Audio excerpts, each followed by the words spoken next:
After a long struggle in life, living in hiding, staying in caves, always on the run, David reached a breaking point. Saul was relentlessly pursuing his life. Finally, he made a bold decision, to leave his own country and seek refuge under King Achish. David wasn't moving alone. With him were 600 men and their families, all depending on his leadership. He had realized that Saul was not going to change. Until Saul's death, he would be hunted. So, David was heading to Ziklag, a place that would become a turning point in his life. Ziklag, the town that Achish gave to David, was under Philistine control. Originally, it had been assigned to Judah and Simeon, but Israel had lost control of it.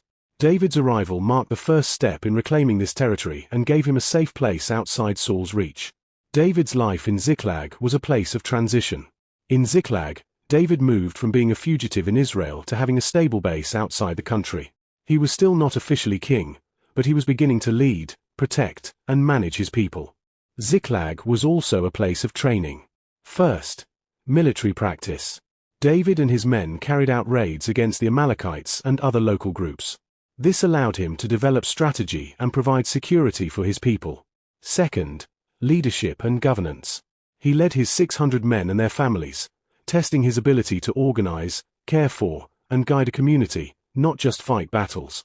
But life in Ziklag was not always easy. While David and his men were away on one of these raids, the Amalekites attacked Ziklag, burned it, and carried off the families and possessions of David's men. His followers were so distraught that they were ready to rebel against David, blaming him for the disaster and even considering killing him. This moment became a test of David's character. He showed faith under pressure, turning to God for strength instead of giving in to despair. He showed courage in crisis, pursuing the Amalekites instead of fleeing. He demonstrated justice and generosity by sharing recovered possessions fairly among his men. And he remained loyal to God, even while living among the Philistines. In David's case, exile can be preparation. Being outside the comfort zone can develop leadership, faith, and wisdom. Loss is part of growth. Setbacks and challenges test our character. And God can turn harm into blessing. What feels like danger or exile can become a place of growth and preparation.